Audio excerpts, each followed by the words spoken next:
Oke yuk, Assalamualaikum Mas Bro ya. Kembali lagi nih kita nih di portal bisnis ya. Ini lebaran Mas Bro ya minal aidin ya. Oke, kita kali ini akan bahas tentang bisnis Mas Bro ya. Jadi bisnis yang cocok untuk anak muda ya, dalam bidang jasa gitu Mas Bro. Oke, tapi sebelumnya jangan lupa untuk like ya dan subscribe dulu channel ini dan share jika dirasa bermanfaat Mas Bro. Oke, bagi Mas Bro yang pengen buka bisnis kan kebanyakan orang berkutat pada jual apa ya, terus buka toko apa gitu ya. Jadi ya berkutat di situ ya. Ternyata ada nih bisnis tipe lain yang keuntungannya juga nggak kalah Mas Bro, dan bahkan sebagian kecil atau sebagian yang lain lebih gede daripada bisnis jualan Mas Bro, yaitu adalah bisnis jasa Mas Bro. Jadi kita menawarkan jasa ke orang lain, bukan barang gitu Mas Bro. Oke, jadi jasa-jasa apa aja yang akan booming di masa mendatang Mas Bro, dan Mas Bro bisa mulai dari sekarang untuk memulai atau merintis gitu Mas Bro. Oke, yang pertama adalah jasa sewa kamera Mas Bro. Oke, jadi bisa dibilang orang sekarang itu udah punya HP ya. Jadi buat moto-moto pakai HP. Ternyata bisnis sewa kamera itu masih sangat menjanjikan Mas Bro ya. Di sini bisnis sewa kamera itu menjamur banget ya, terutama DLSR ya, yang telenya panjang-panjang gitu. Ya semakin kalau misalnya sewa seperti itu kan keren gitu. Jadi hasil fotonya juga beda kok Mas daripada HP ya. Walaupun HP kualitas tertinggi ya, terbaik saat ini, kalau dibanding dengan kamera DSLR tetap kalah Mas Bro untuk hasilnya ya. Jadi kalau orang mau nyari ke kualitas, pasti mereka akan memakai kamera daripada kamera HP gitu Mas Bro. Jadi masih tetap akan sangat menjanjikan. Biasanya kalau seperti ini dipakai untuk biasanya gathering ya, keluarga atau reuni, biasanya pakai. Terus wedding organizer atau di WO, atau misalnya dia itu pernikahan tapi nggak pakai jasa kamera, biasanya dia akan sewa kameranya Mas Bro. Oke ya, sekaligus sewa kamera Mas Bro, di situ Mas Bro harus ada namanya jasa untuk edit foto atau edit video. Sekarang ini lagi booming Mas Bro ya. Jadi dia sewain kamera, terus kalau misalnya dia pengen jasa juga dia ada jasanya, terus jasa edit. Biasanya kalau misalnya di wedding zaman sekarang nggak kayak zaman dulu ya. Kalau zaman dulu di dekor dulu, belakangnya baru difoto. Kalau sekarang itu green screen Mas Bro, modelnya ya. Model green screen. Nanti Mas Bro bisa foto, nanti belakangnya bisa disesuaikan dengan background apapun sesuai dengan keinginan konsumen. Ini akan menjadi bisnis yang sangat luar biasa Mas Bro, dan masih jarang sekarang Mas Bro. Seperti itu ya. Jadi jasa sewa kamera dan jasa kamera, jasa foto plus green screen Mas Bro. Oke, terus yang kedua adalah jasa laundry ya. Jasa laundry ini lagi sangat menjamur di sini Mas Bro. Laundry itu bisa dibilang bisnisnya yang susah gampang ya, susah gampang. Sebenarnya susahnya itu kalau Mas Bro milih tempatnya yang kurang sesuai gitu, susah. Tapi kalau gampangnya, kalau dapat tempat yang strategis ya, bisa dekat kampus atau dekat pabrik ya, terus dekat rumah sakit segala macam, itu nyari konsumennya tuh gampang. Di sini ada yang laundry dekat rumah sakit Mas Bro. Jadi yang nyuci di situ itu adalah penunggu atau gimana ya? Kalau orang sakit kan suka ada yang nunggu. Di situ kan mereka bisa berhari-hari ya, seminggu, 10 hari. Kalau otomatis mereka harus nyuci Mas Bro ya. Nyuci ya, mereka pakai jasa laundry. Jadi jasa laundry yang di dekat rumah sakit, dekat kampus juga rame, dekat sekolah gitu Mas Bro, atau perumahan juga rame. Jadi modalnya sih lumayan ya. Satu mesin cuci itu kita tanya kemarin itu sekitar 5 jutaan ya. Jadi kalau Mas Bro mau berapa lubang nih, nanti kan keluarnya udah semi kering ya. Nanti habis mereka itu kalau habis dicuci pakai yang lubang samping itu dicuci, kita udah lihat kemarin ya, beberapa waktu yang lalu, bukan kemarin. Itu habis dicuci keluar itu udah kering 70% kalau nggak salah ya. Habis itu langsung digosok, itu langsung bisa Mas Bro keringnya. Dikasih pewangi, jadi hasilnya cepat. Jadi kayaknya itu nggak perlu dijemur. Kalau misalnya dia punya banyak waktu ya dijemur. Tapi kalau misalnya dia mepet, misalnya one day service, pagi masuk sore ambil, dan posisinya itu mendung, mereka langsung setrika gitu ya. Oke, bisnis selanjutnya yang nomor 3 yaitu rental mobil atau rental motor Mas Bro. Kalau rental motor biasanya di tempat-tempat wisata, rental sepeda juga bagus ya, mobil, motor, sepeda.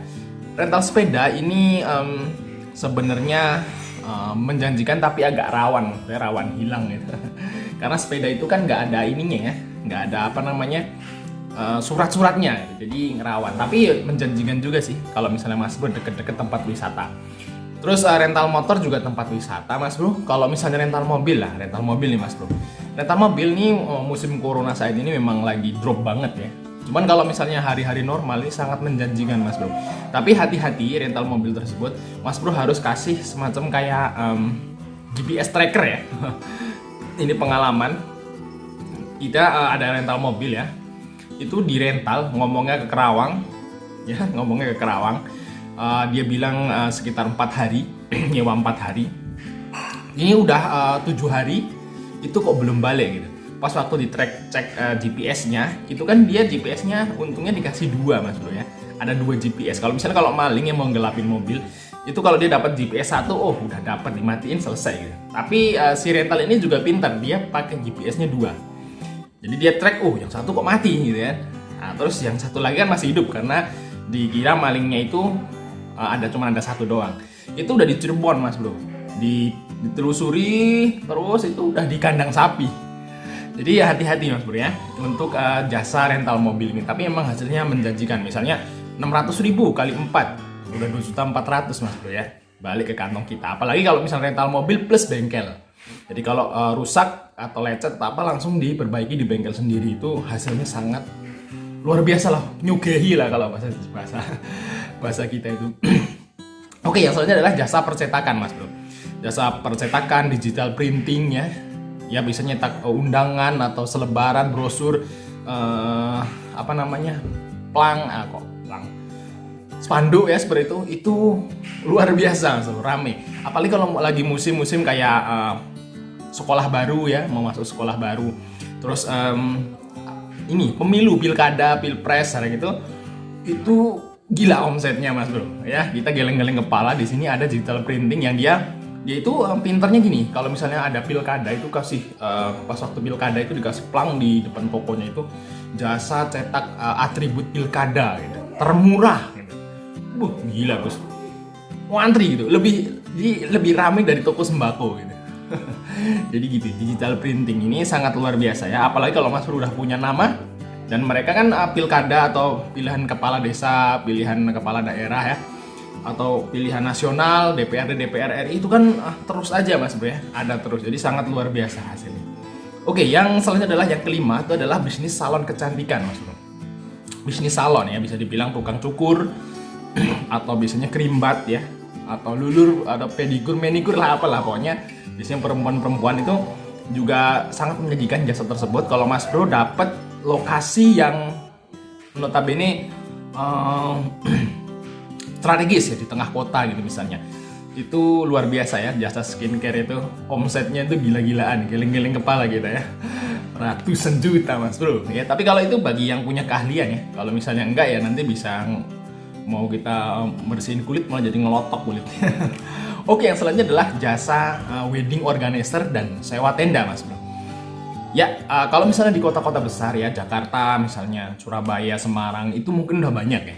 Cuman Mas Bro harus di kampung ya. Di sini di kampung ada yang, kalau jasa sewa tenda di kampung tuh biasanya yang standar doang ya, yang murah gitu, biasa gitu. Coba Mas Bro ganti persepsi itu ya.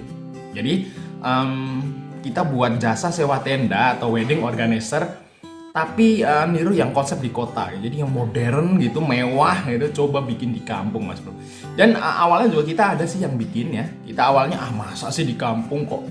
Biasanya orang bikin sewa tenda wedding tuh biasanya satu paket tuh isinya 7 juta, 6 juta. Ini ngasih paket 40-50 juta ya di kampung. Dan dikira waktu itu kita bilang masa laku, tapi ternyata Mas Bro laris banget Mas Bro. Jadi orang-orang daerah, orang-orang di desa ya, itu udah mulai gimana ya? Mungkin mereka gara-gara lihat YouTube atau apa, terus terinspirasi dari situ. Pengen bikin pernikahan yang mewah gitu. Jadi mereka bilang ini nikah cuma sekali seumur hidup gitu. Jadi gak apa-apa lah, all out di situ. Gitu. Jadi ini adalah bisnis yang sangat menjanjikan. Bikin wedding organizer mewah di kampung Mas Bro. Oke ya, mantap. Nah pokoknya bagi Mas Bro yang lagi pengen buka usaha ya, segera aja bukanya. Jadi jangan lama-lama mikirnya ya, nanti kalau kelamaan nanti keburu tua Mas Bro. Jadi Jadi yang penting merintis dulu, mulai set gitu. Yang penting kita sekarang itu mulai. Nah, nanti untuk masalah berikutnya selanjutnya itu istilahnya tuh ambil jalan gitu. Itu pengalaman kita seperti itu Mas Bro. Oke, mungkin sekian informasi dari kita ya. Jangan lupa untuk like dan subscribe dulu channel ini dan share. Sampai ketemu di video berikutnya.